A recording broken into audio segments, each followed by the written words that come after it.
Bonjour et bienvenue sur Opération Pelouse. Opération Pelouse, c'est un blog qui parle foot et qui fait des miracles au niveau des implants capillaires. Alors je m'explique, mon intro a complètement disparu, je sais pas où elle est. Du coup, je la refais et je vous laisse avec moi avec un peu plus de cheveux qui fera la suite du mercato de City. Donc dans cette intro, je disais qu'Opération c'est un blog qui parle. Du coup, c'est pas la peine de le répéter. Ce que je disais aussi, c'est que c'était la première vidéo, que tout ne serait pas parfait, la preuve et qu'avec le temps ça irait mieux, que j'aurais plus d'aisance probablement. Et on commençait avec le mercato de Manchester City, donc troisième du dernier championnat anglais, qui sortait d'une saison blanche, la première pour Guardiola depuis qu'il entraîne chez les pros, et que le club, aussi bien Guardiola que le board, allaient tout faire, ont tout fait cette intersaison pour éviter de vivre une pareille mésaventure. Et ils avaient tout ce qu'il fallait, à savoir l'attractivité. Pas forcément de City qui est sur le devant de la scène depuis quelques années seulement, mais surtout Guardiola. L'année dernière, il y avait déjà Gundogan, le roi Sané, ou encore Gabriel Jesus qui avaient tous déclaré que Guardiola était en partie une raison qui expliquait en partie leur venue à City. Et cette année, ça a continué avec un mercato propre où ils ont remplacé quasiment à tous les endroits où ils devaient. Terminé très tôt, à la fin de la tournée, ils avaient déjà leur effectif au complet. Ce qui va dans le sens des clubs anglais d'ailleurs, qui souhaitent que le mercato s'arrête avant la reprise des championnats. Entre eux, s'ils sont d'accord, il y aura probablement aucun problème, mais pour le reste de l'Europe, ce serait une autre histoire. Donc, comme je disais, ils ont fait un mercato très rapide, complet et précis, qui nous amène à notre première rubrique qui concerne les latéraux, qui sera commune à tous les clubs, non pas parce que c'est un poste plus clé que les autres, mais parce qu'un latéral aujourd'hui, il doit savoir tout faire, en plus de savoir défendre. Quand il sait défendre, ça dépend des cas, mais surtout parce que la qualité, elle se fait de plus en plus rare aujourd'hui, c'est que les meilleurs, ils se comptent sur les doigts d'une main et encore, ce qui explique le prix des latéraux, ce qui est rare et cher, qui nous amène au mercato de City, qui devait changer en priorité ses latéraux, et qui l'a fait avec brio. Ils avaient 4 trentenaires, il y avait Clichy Kolarov à gauche, et Sonia Zabaleta de l'autre. Ils avaient tous dépassé la trentaine largement, ils étaient sur la pente descendante, pour ne pas dire vertigineuse. Et il a réussi, Guardiola a réussi à les remplacer par de très bons latéraux, voire excellents. Il y a Kyle Walker tout d'abord à droite, qui est la référence du poste en première ligue, qui a été élu 2 fois de suite meilleur latéral, qui a été acheté cher certes, mais ce qui est rare et cher. Ils ont dû mettre le prix, tout comme Benjamin Mendy de l'autre côté, qui sort d'une énorme saison avec Monaco. Alors, d'autant que le projet Monaco, c'est de vendre. Ils ont fixé un prix, ils savaient que c'était rare, Mendy était un des rares, si ce n'est le seul, à correspondre au profil que recherchait City.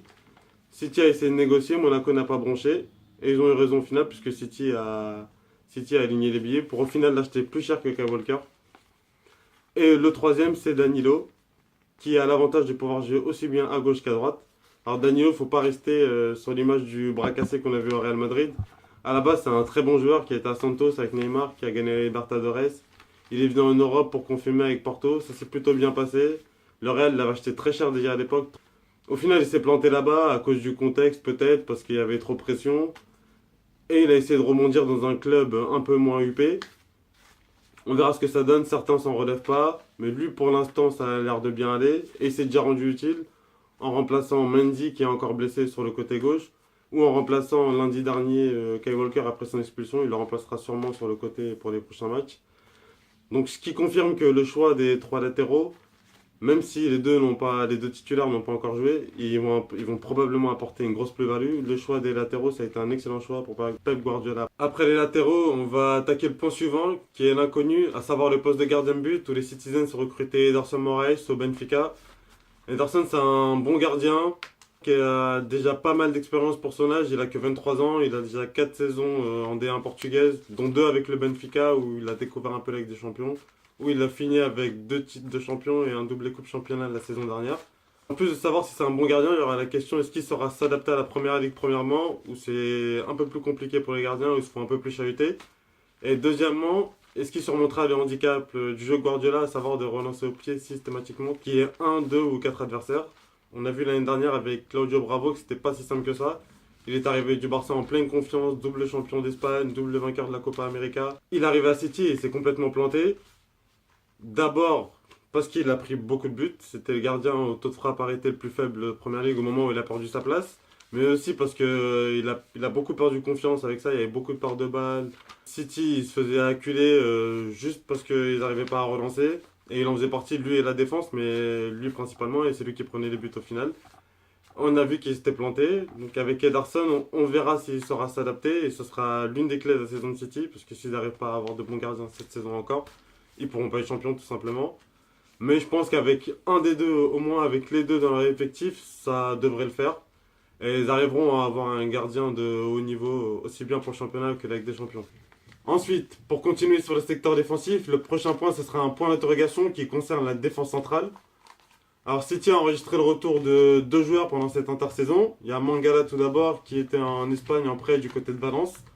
Et le retour de blessure du capitaine Vincent Kompany. S'il joue, si, et c'est bien ça le problème, c'est comme Pastore au Paris Saint-Germain. Est-ce que c'est un bon joueur? Oui. Est-ce qu'on peut compter sur lui pour toute une saison? A priori non. Mais pour l'instant, il a débuté la saison et s'il joue, il va stabiliser la défense parce que la saison dernière, c'était vraiment pas ça. Il y avait Stones qui arrivait d'Everton, qui connaissait son premier club en dehors de son club formateur, qui en plus avait l'étiquette du défenseur le plus cher de l'histoire.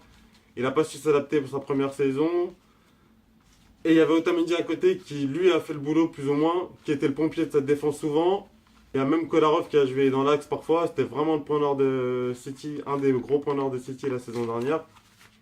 Et si Kompany joue, ça ira mieux donc. La logique voudrait que ce soit Otamendi qui joue à côté de lui, mais Guardiola est pour opter pour le profil de John Stones qui est semblable à celui de Piqué. La comparaison n'est pas très flatteuse aujourd'hui, mais elle l'était depuis un temps. Pour ce profil d'un joueur qui en plus aiderait à la construction du jeu, mais avec les trois défenseurs que City a, plus Mangala qui reste, ça reste du très haut niveau pour un quatrième défenseur. Avec cette défense, ça devrait tenir la route pour la saison. Après en Europe, si Kompany joue pas, il faudra vraiment que Stones se reprenne et qu'il arrive à franchir ce cap. S'il ne franchit pas le cap, City, ils iront pas très loin en Europe. Ça pourrait tenir en première ligue, mais pour l'Europe, ça sera compliqué. On arrive maintenant au point central de l'intersaison de City, qui concerne le projet de l'entraîneur. Une rubrique intitulée Le projet est-il cool? Et en ce qui concerne City, le projet a l'air cool, effectivement. L'avantage quand on engage un entraîneur comme Pep Guardiola, c'est qu'au niveau de l'exigence, il n'y a aucun souci à se faire.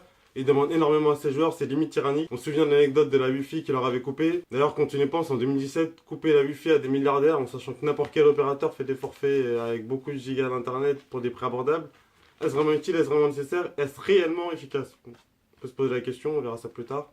On a mieux à faire. Il leur demande énormément donc, mais il leur rend en les faisant progresser. Pas tous bien évidemment, mais il leur fait progresser pas mal. Et aussi au club qui l'engage en proposant un jeu séduisant, alléchant, qui a ses limites. Comme la saison dernière, on a vu, il n'avait pas forcément tous les joueurs qu'il fallait pour y arriver. Et il y a eu un défaut de réussite évident, devant notamment. Mais ça explique pas tout, il est buté parfois. Après, dégouille les couleurs, certains étaient ennuyés devant son jeu, disaient que ça tournait en rond. D'autres l'idolâtraient, pleuraient à chaque match du Barça en disant putain, ça suit du beau jeu. Chacun ses goûts. Mais la principale caractéristique de Guardiola, c'est qu'il aime se démarquer des autres. Un peu comme Pogba dans une action. Déjà, quand il y avait la mode du 4-2-3-1, lui, il a voulu faire plus en faisant un 4-1-4-1 quand il arrive au Bayern. Il s'est planté, on y reviendra plus tard. En Angleterre, il y a eu la hype du 3-4-3. Tout le monde a suivi Conte. Il a suivi la saison dernière. Mais cette saison, il est revenu avec un 3-1-4-2 ou un 3-3-2-2 selon si tu les latéraux. En tout cas, c'est très offensif. Il n'y a qu'un seul joueur devant la défense. Ce système, il a marché contre le Real lors du dernier match de pré-saison. Il a remporté 4-1. Mais le Real, c'est une équipe qui joue, qui sort. On a vu en première ligue pendant les premiers matchs que ça posait les mêmes problèmes que l'année dernière, voire plus, où ils ont tendance à se marcher dessus, les deux attaquants, Agüero et Gabi Jesus. Parce qu'ils ont toujours un but devant eux et que ça change pas grand chose. C'est pas en ajoutant forcément un joueur que ça marchera. Et en perfectionnant, ça pourrait fonctionner, mais je pense que le 4-1-4-1, il est plus équilibré. Et le 4-1-4-1, il pourrait fonctionner à City, mais ça tout dépendra de la recrue éternelle, si elle pourra jouer ou non. La recrue éternelle de City qui n'est autre que Gundogan pour les puristes ou pour les Turcs, l'international allemand qui est arrivé de Dortmund à l'intersaison 2016. Potentiellement, c'est un des tout meilleurs à son poste en Europe, un crack en puissance et un des meilleurs milieux de la première ligue. Si ce n'est meilleur, ça ce n'est que mon avis. Si et seulement si, je sais ça fait beaucoup de si, mais s'ils ont autant de fragiles, j'y suis absolument pour rien. Si et seulement si il est sur pied, et c'est bien ça le problème, parce que même s'il est parti aussi tard de Dortmund, c'est parce qu'il a un problème, c'est les blessures récurrentes. Il se blesse tout le temps. Il a raté la Coupe du Monde 2014, l'Euro 2016, pour cause de blessures différentes, si mes souvenirs sont bons. Il se blesse tout le temps, mais quand il est sur pied, c'est un régal. Et Guardiola pourrait bien l'installer juste devant la défense, à un poste qu'il considère comme très important. C'est le poste où il jouait, mais pas forcément parce qu'il est joué, mais parce qu'il était considéré comme le cerveau de la Dream Team du Barça à l'époque. Et c'est ce qu'il a fait en arrivant au Barça. Il s'est occupé de ce poste directement, il y a mis Busquets. Environ, il y a Touré qui l'a retrouvé à City, environ entre guillemets, en mettant Busquets à sa place, ça a très bien marché, Ça a super bien marché, si bien que Busquets il est encore en place au Barça et il est indéboulonnable. En équipe d'Espagne également. Il arrive au Bayern, il a essayé de faire la même chose avec un profil plus hybride, celui de Thiago Alcantara, il s'est planté. Il a testé ça en Super Coupe d'Allemagne, c'était le premier match de la saison. Ils ont perdu 4-1 face à Dortmund et Ilkay Gundogan. Gundogan, c'est un peu un profil entre les deux. À savoir que lui, il sait tout faire. C'est un numéro 10 de formation, il a été recruté par Dortmund, donc par Klopp à l'époque. Il a joué dans un double pivot avec Bender, lui c'était le joueur le plus offensif des deux. Il a joué dans un milieu à 3 devant Weigl, ensuite avec Thomas Tuchel. Il sait tout faire ce joueur. Et à ce poste-là, à City, il pourrait faire des malheurs, surtout parce que Fernandinho, il est un peu trop limité pour jouer dans cette configuration.